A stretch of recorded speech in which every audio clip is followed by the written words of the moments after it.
Program Studi Peternakan Universitas UGM. Di video kali ini kami akan membahas tentang penanganan limbah cair secara aerobik, anaerobik, dan fakultatif. Untuk itu diharapkan teman-teman semua memperhatikannya ya. Di video kali ini kami akan membahas tentang penanganan limbah cair.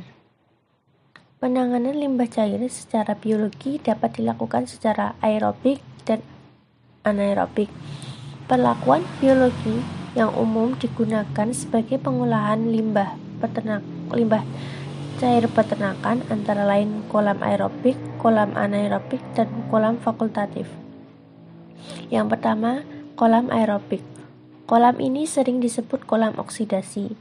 Kolam oksidasi adalah kolam yang dibangun di tanah dengan kedalaman kurang dari 500 mm supaya penetrasi sinar matahari dapat mencapai dasar kolam, sehingga menjalin terjadinya transfer oksigen dan pencampuran isi kolam secara alami oleh tiupan angin. Kolam ini digunakan untuk stabilisasi limbah organik dengan adanya aktivitas simbiotik antara bakteri dan algae. Bahan organik terlarut dimanfaatkan oleh bakteri aerobik untuk membangun sel tubuhnya dan menghasilkan CO2 dan O2.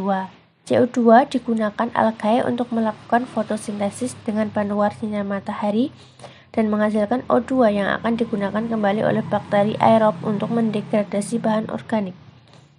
Ukuran kolam oksidasi ditentukan berdasarkan laju pengisian loading rate yang berkisar antara 20 kg sampai 200 kg BOD per hari per hektar luas permukaan air, tergantung karakteristik limbah cair dan suhu air. Yang kedua yaitu kolam anaerobik. Kolam ini dibuat dengan kedalaman lebih dari 2 meter supaya mampu untuk menyimpan dan mendegradasi limbah ternak cair secara anaerobik. Kolam anaerobik ini cocok untuk mengolah limbah yang kandungan bahan padat terlarut dan koloidnya tinggi, dan cocok dibangun di lokasi yang menerima bau dan efluen yang masih tinggi kandungan BOD-nya. Tujuan pengolahan limbah dengan kolam anaerobik ini sendiri tidak untuk memenurunkan limbah cair, tetapi untuk mendestruksi dan menstabilkan bahan organik.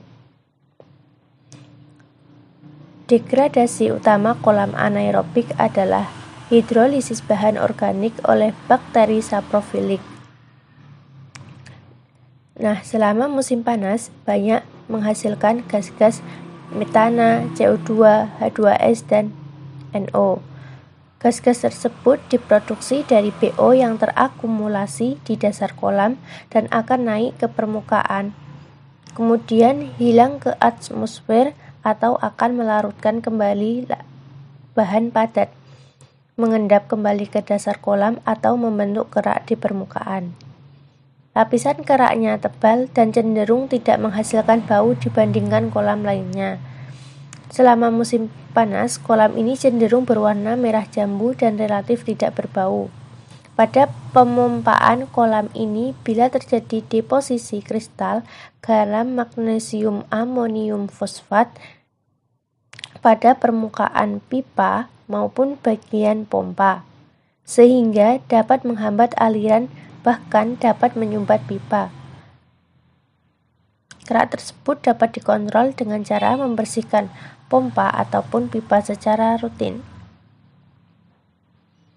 Kolam ini dapat difungsikan sebagai penyimpanan dan perlakuan limbah cair asal pabrik, processing, ternak unggas, rumah potong hewan, processing, daging, dan pabrik susu.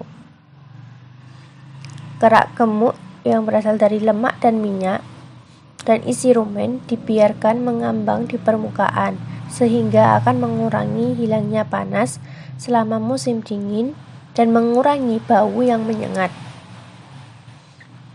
pH rendah dan angin kencang dapat berpengaruh buruk terhadap kerak, sehingga tutup plastik polivinil klorid dan bahkan styrofoam sering digunakan supaya kerak tidak mudah terganggu.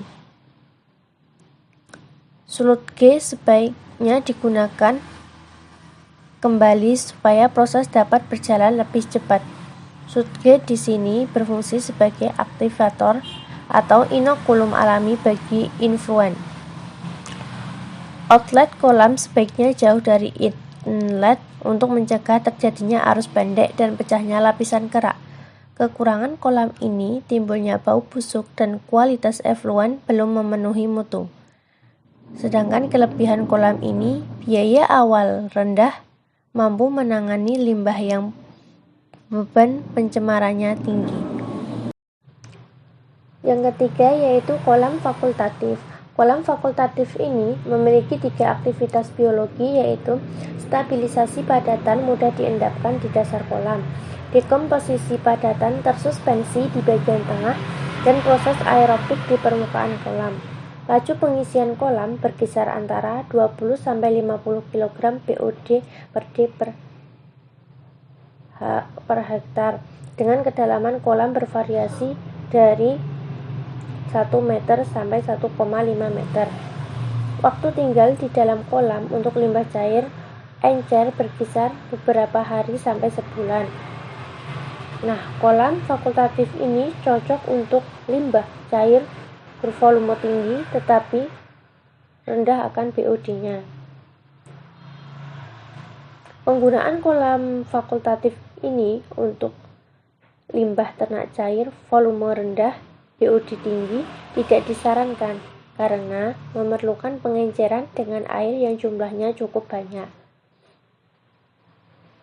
Oleh karena itu, limbah cair yang volume rendah dengan BOD tinggi sebaiknya memakai kolam dalam dengan aerasi mekanis.